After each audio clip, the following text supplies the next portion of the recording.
성경 말씀 같이 보겠습니다.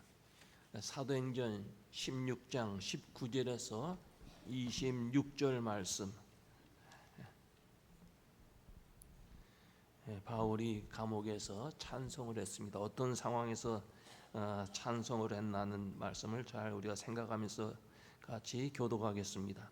여종의 주인들은 자기 수익에 소망이 끊어진 것을 보고 바울과 실라를 붙잡아 장터로 관리들에게 끌어갔다가 상관들 앞에 데리고 가서 말하되, 이 사람들이 유대인인데 우리 성을 심히 요란하게 하여 로마 사람인 우리가 받지도 못하고 행하지도 못할 풍속을 전한다 하거늘 무리가 일제히 일어나 고발하니 상관들이 옷을 찢어 벗기고 매로 치라 하여 많이 친 후에 옥에 곧 가두고 간수에게 명하여 든든히 지키라 하니 그가 이러한 명령을 받아 그들을 깊은 옥에 가두고 그 발을 착고에 든든히 채웠더니 우리 다 같이 한밤중에 바울과 실라가 기도하고 하나님께 찬송을 하며 죄수들이 듣더라.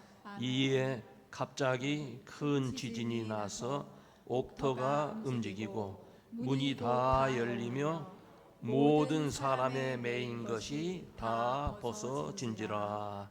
아멘. 하나님께서 우리 사람들을 창조하셨는데 사람과 또 동물과 다른 점이 있다면 무엇이겠습니까? 물론 사회학적으로 또 생물학적으로 그 차이점을 이야기할 수 있을 것입니다.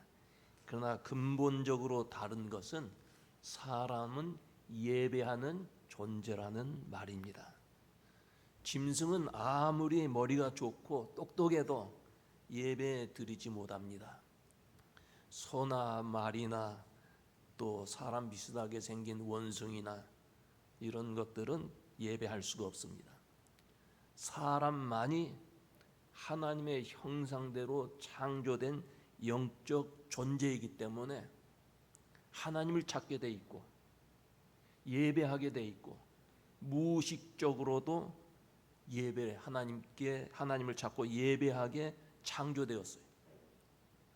그런데 사람들에게 죄가 찾아오고 사람이 타락한 이후에 하나님과의 관계가 깨어지고 하나님을 찾지 못하고 그러나 그 마음에는 영혼이 있고 또 영적 갈구함이 있기 때문에 하나님 대신에 태양이나 별이나 소나 심지어는 고양이까지도 신으로 생각하고 예배의 대상으로 생각하고 예배를 합니다.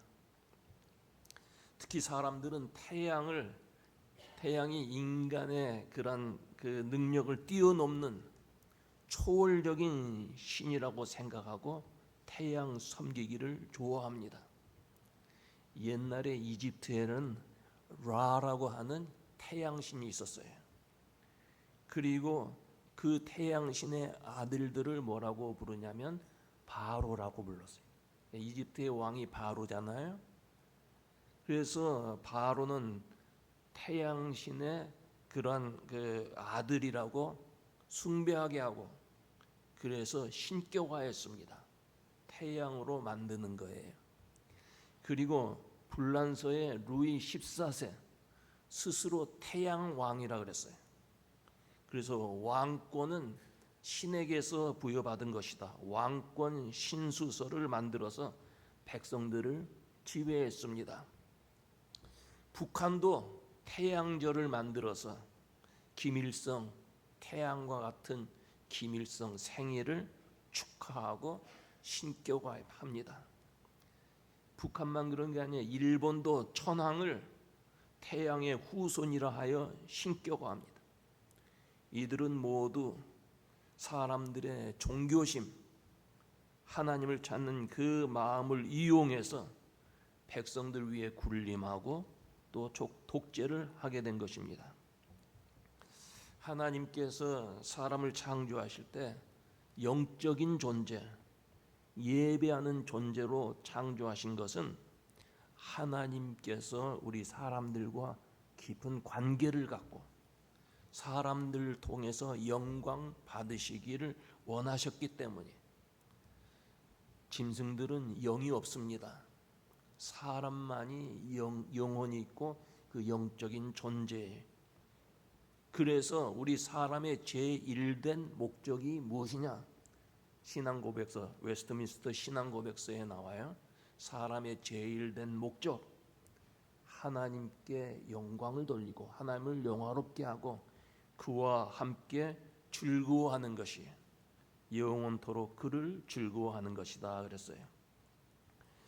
여러분, 우리는 하나님께 영광을 돌리고 하나님과 함께 즐거워하며 사는 그런 존재로 창조되었습니다.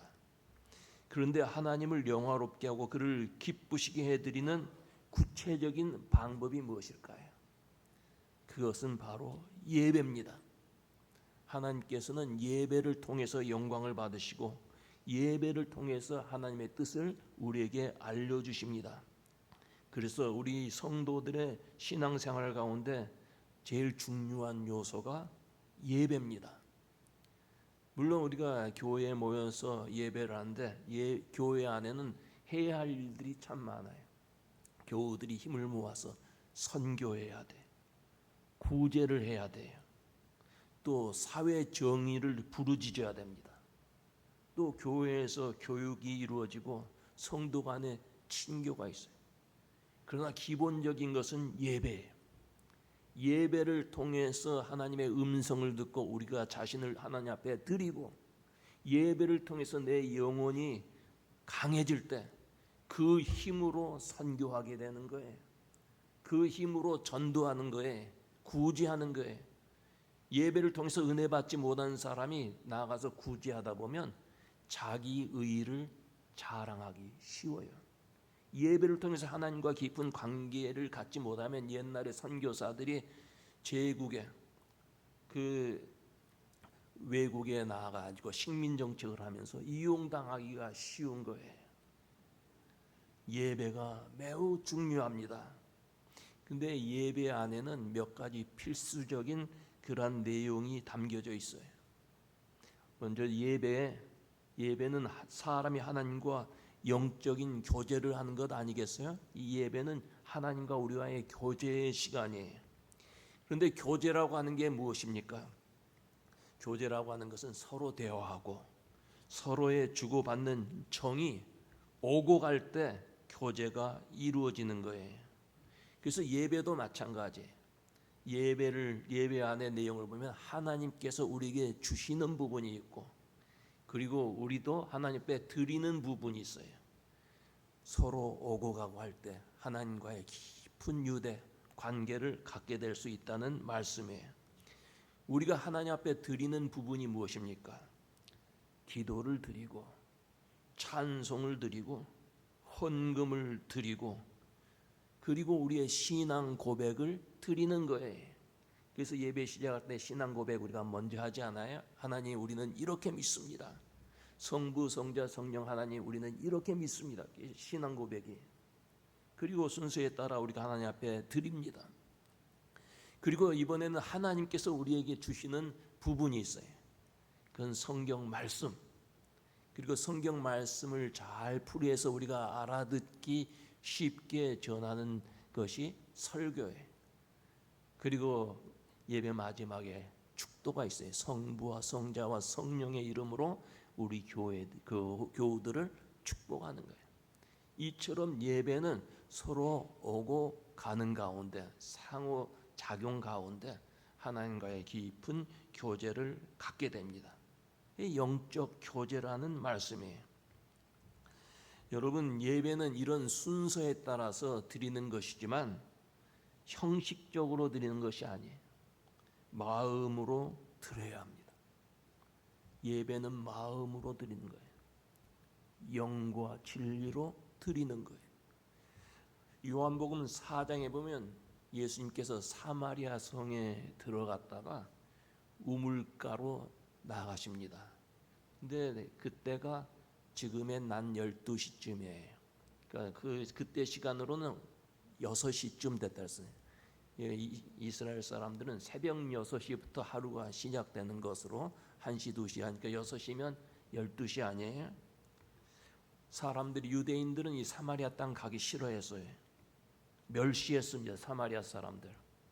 그런데 예수님은 그 땅에 가셔서 정오의 시간에 우물가에서 물을 깃는 여인을 만나 주셨습니다. 이 중동은 이 시간 매우 뜨거운 시간이에요. 우리 이병화 장로님이 오셨는데 아마 그 지역에서 지금 일하시고 오셨는데 보통 잠자는 시간에 낮잠 자는 시에스타 시간, 아무도 나오지 않는 그 뜨거운 시간에 우물가에 나온 여인이 있었어요. 그 여인은 어떤 여인이었을까? 여러분들 벌써 짐작을 할 거예요. 사람 만나기 싫은 여자예요. 다른 사람과 이야기하면서 그저 이렇게 자기 삶을 나누기를 싫어하는 사람. 왜냐? 이 여인에게는 남편이 5명이 있었어요. 우물가는 보통 여인들이 모여서 서로 이야기하는 지방 방송국 아니에요? 그런데 그런 이야기에 끼어들고 싶지 않아서 아무도 물 길지 않는 그 시간에 나와서 물을 길렀던 거예요. 이 여인은 남편이 5이 있어요.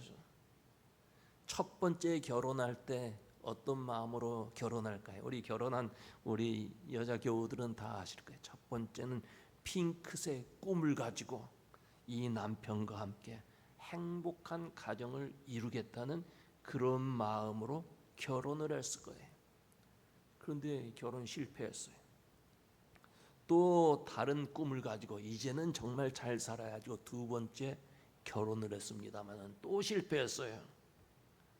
5번이나 남편에게 버림받았거나 남편을 잃은 여인이었어요.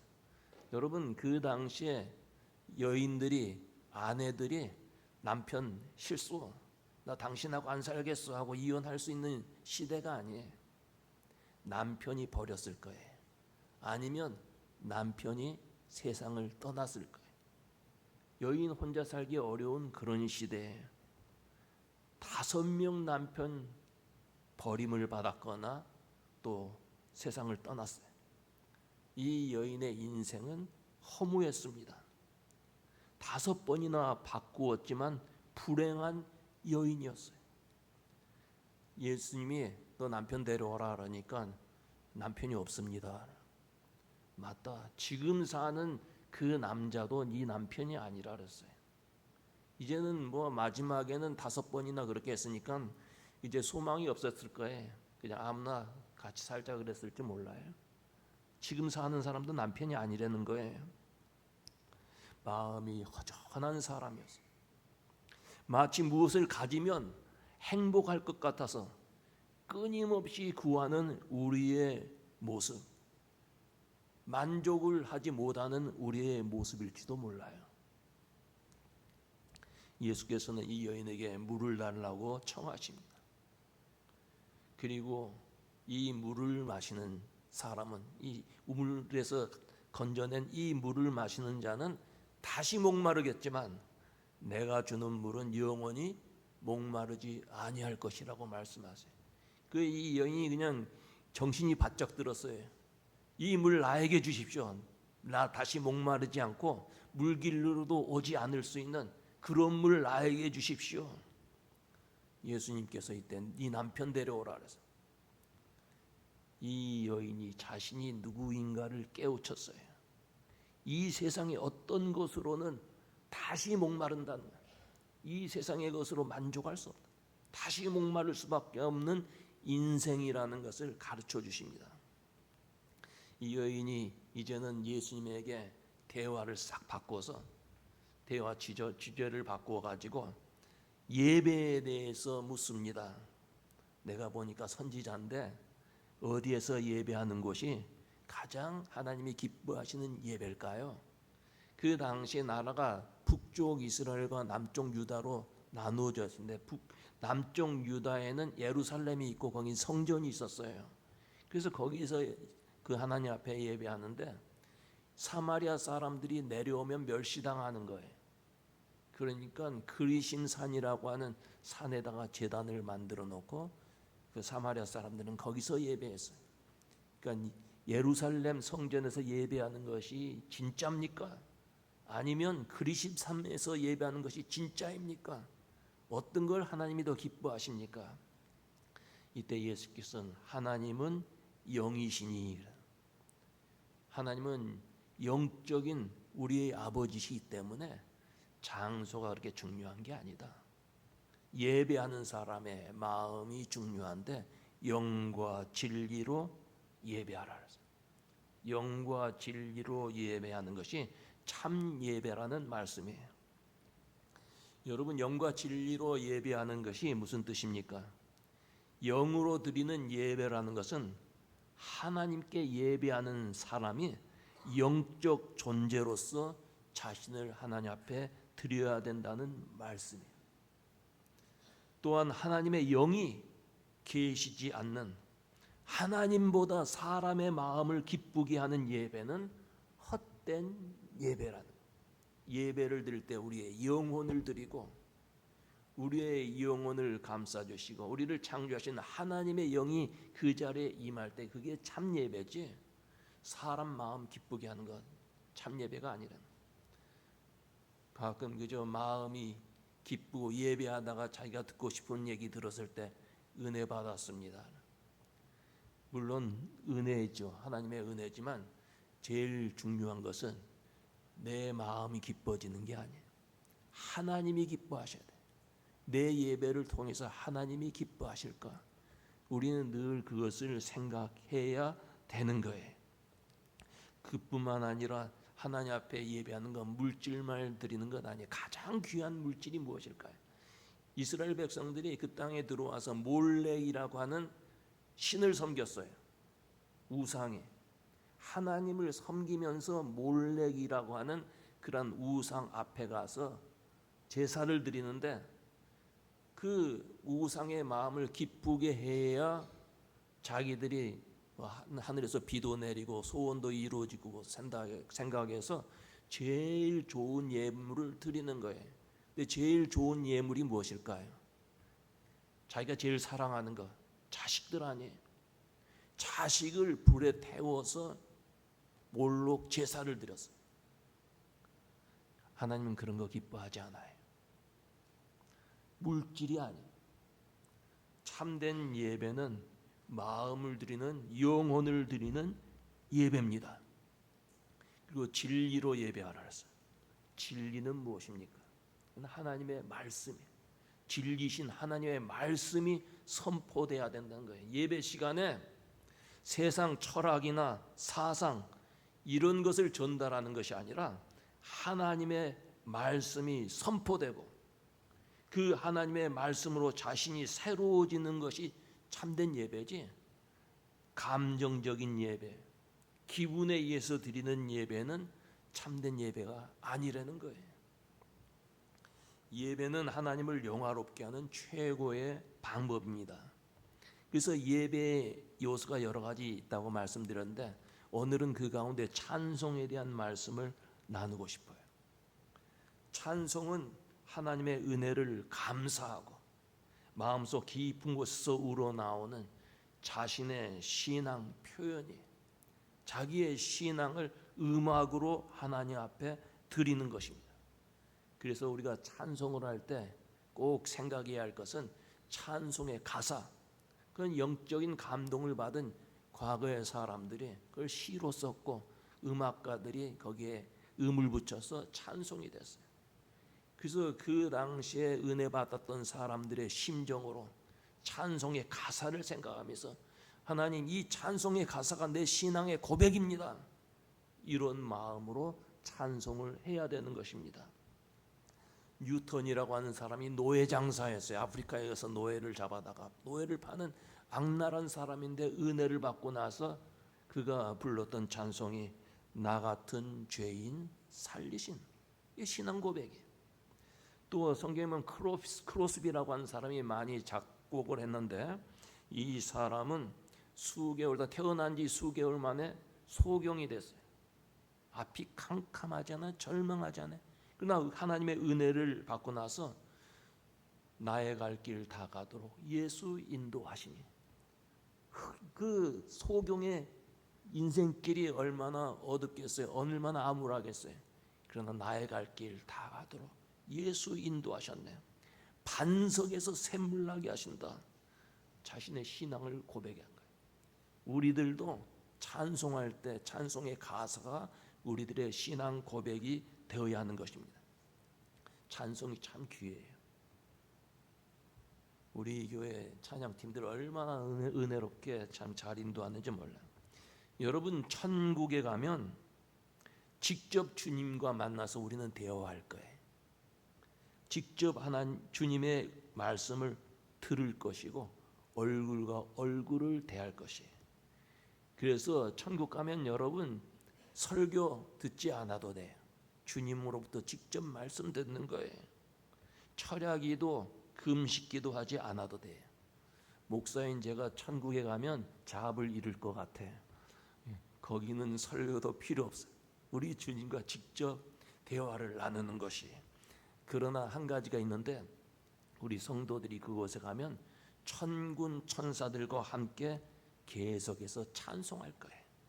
그래서 이 땅에서도 신앙생활하면서부터 우리가 찬송을 잘 배워야 돼요. 이 다음에 천국에 가게 되면 제가 앞장서 가지고 앞에서 인디애나폴리스 한인장로 교회 교인들 집합! 그러면 그쪽으로 다 오세요. 그러면 우리 윤 장로님이 키가 제일 큰데 한쪽에 서서 기준! 윤 장로님 잊어버리지 말아요. 기준! 그러면 쫙 서는 거예요. 그때 우리 김재호 집사님과 그 찬양팀들이 앞에 나와서 기타 치면서 찬송 인도할 거예요. 찬송할 거예요. 천국에서 우리가 찬송한다 그 말이에요. 여러분, 찬송은 누가 할 수 있습니까? 예수 믿고 구원받은 사람, 이런 사람은 누구나 찬송할 수 있어요. 주님 앞에 은혜를 받고 구원의 감격이 있는 사람, 회개하고 죄 용서함 받은 그 감격이 있는 사람은 누구나 찬송할 수가 있어요. 여러분, 성악가들 아주 훈련된 그런 분들이 그저 믿음 없이 찬송은 얼마나 잘 부르는지 몰라요. 그러나 그건 찬송이 아니에요. 비록 음을 잘 잡지 못하는 사람이라 할지라도, 노래를 잘 못 부르는 사람이라도 마음속 깊은 곳에서 우러나오는 그런 찬송이 진짜 찬송이에요. 찬송은 구원과 죄 용서함의 감격으로 부르는 노래이기 때문에 신령한 노래라는 거예요. 신령한 노래. 그리고 찬송, 맨날 우리가 같은 찬송합니다만 찬송할 때마다 내 마음의 감동이야. 그 감동으로 매번 부르기 때문에 그 노래는 새 노래가 되는 거예요. 새 노래로 여호와를 찬송하라, 시편에 있는 말씀 있지 않습니까? 찬송을 부르면 새 힘이 생기고 능력을 받게 돼요. 이스라엘의 첫 번째 왕이었던 사울, 후에는 악신이 걸려가지고 머리가 아프고 괴로웠어요. 이때 수금을 잘하는 다윗을 불러서 노래를 부르게 했어요. 아마 찬송했겠죠. 그 당시에 찬송하니까 악신이 떠나가고 머리가 깨끗해졌어요. 여러분, 찬송을 하면 악마가, 마귀가 떠나는 거예요. 찬송을 하면 육신의 질병이 고침을 받아요. 마음의 기쁨이 넘치는 거예요. 그래서 여러분, 부모님이 연세가 많아서 병상에 누워서 그 나라를 지금 기다리고 있을 때는 찬송을 자꾸 틀어드리세요. 사람의 감각이 여러 가지가 있는데 청각이 제일 오래 가는 거예요. 다른 것 뭐 냄새 맡고 뭐 이런 다른 것은 잘못해도 틀린다 그러면 찬송으로 큰 위로와 힘을 얻어요. 자동차 탈 때 제가 여러 번 말씀드렸어요. 자동차 혼자 타고 갈 때 딱 타면 유행가 그런 거 부르지 말고 찬송 불러요.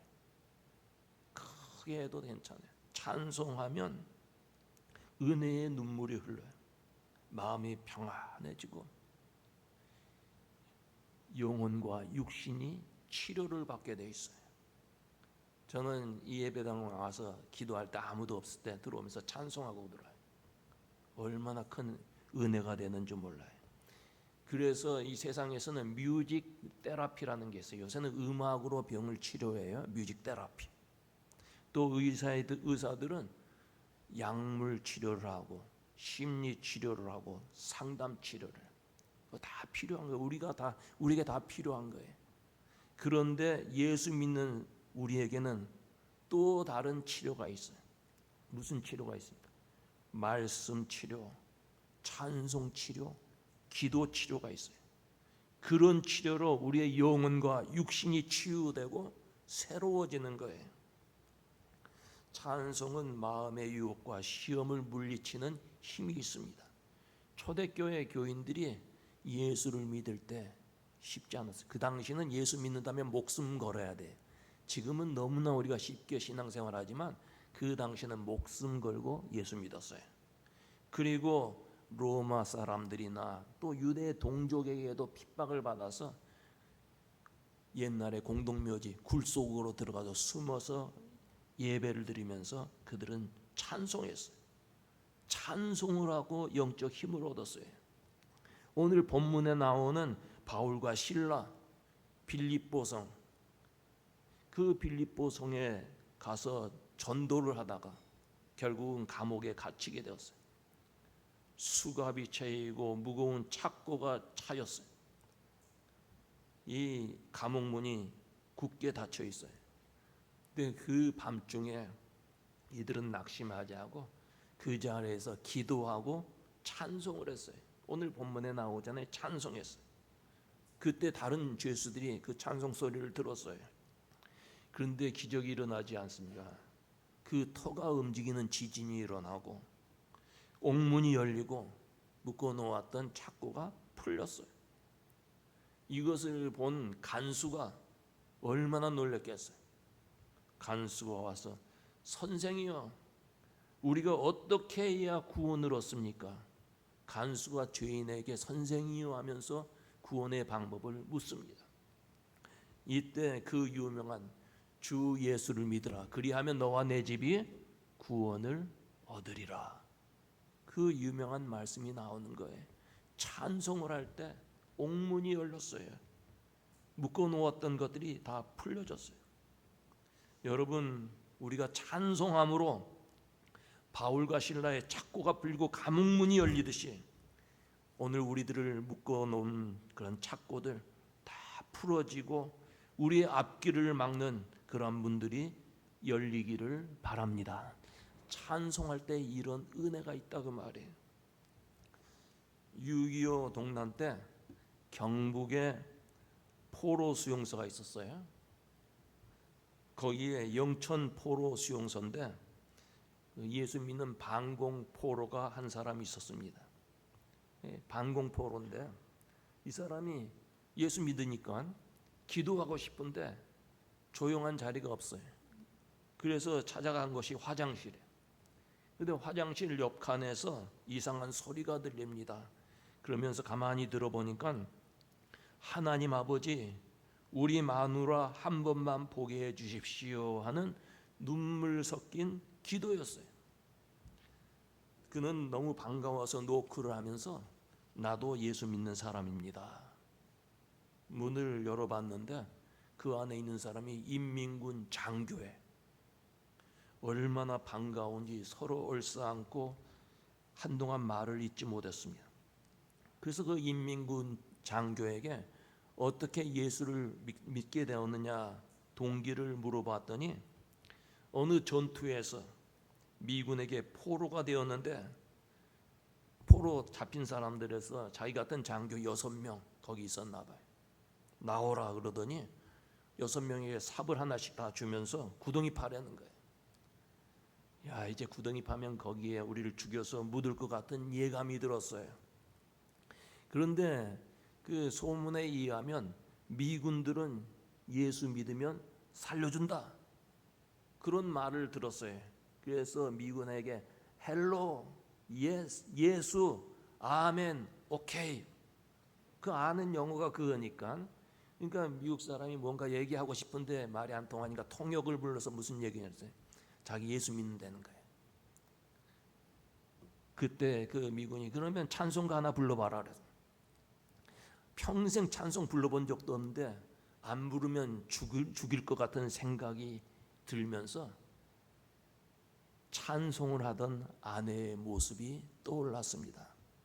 이 아내는 장로님의 딸인데 신실한 믿음의 사람. 그런데 어떻게 그런 사람에게 시집을 왔어요? 이 사람은 자기 아내가 교회 가는 게 싫어서 교회 가지 말라고 하는데 교회 갔다 오면 그냥 머리를 채를 잡고 때렸대는 거예요. 그런데 이 아내는 한마디 불평도 하지 아니하고 부엌에 들어가서 음식을 만들면서 주 안에 있는 나에게 딱 근심 있으랴 찬송을 하고 지금 그 순간에 아내 생각이 난 거예요. 그리고 그 찬송가 생각이 나서 주 안에 있는 나에게 딴 근심 있으랴 찬송을 불렀어요. 그다음 그 다음에 가사는 뭐 어떤 건지도 모르겠고 더 할 수도 없고 그런데 주 안에 있는 나에게 딴 근심 있으랴 찬송을 하는데 아내 생각이 나서 울고 말았어요. 눈물을 펑펑 흘리면서 울었어요. 그러니까 미군이 얼마나 예수를 잘 믿으면 찬송하다 우는가 감동이 되어서 오케이 하더니 영천 포로 수용소로 그를 보냈다는 거예요. 여러분 그곳에서 그 사람은 예수를 믿게 되었어요.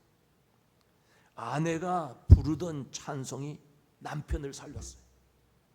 찬송 부르면 하나님이 기뻐하시고 찬송 부르면 우리의 영혼이 강해지고 찬송 부르면 우리의 문제가 해결되는 줄로 믿습니다. 예수님도 찬송하며 살았어요. 예수님 찬송했어요. 예수님이 십자가 지기 위해서 이제 죽음의 길을 가셔야 되는데 겟세마네 동산으로 올라가시는 거예요. 제자들과 함께 겟세마네 동산으로 가려면 그 예루살렘에서 그 산 사이에 기드론 골짜기가 있어요. 그 감람산 아주 가까워요. 아주 보면 보이는데 거기를 지날 때 찬송을 하면서 그곳을 지나가셨어요. 성경에 그런 말씀이 나와요. 예수님도 찬송했어요. 성경에는 찬송하는 사람이 많이 있어요. 마리아의 찬가, 사가랴의 찬가, 천사들의 노래, 그리고 시편 150편까지는 거의 다 찬송시예요. 오늘 예배에 나온 우리도 찬송하며 능력받는 성도가 되어야 돼.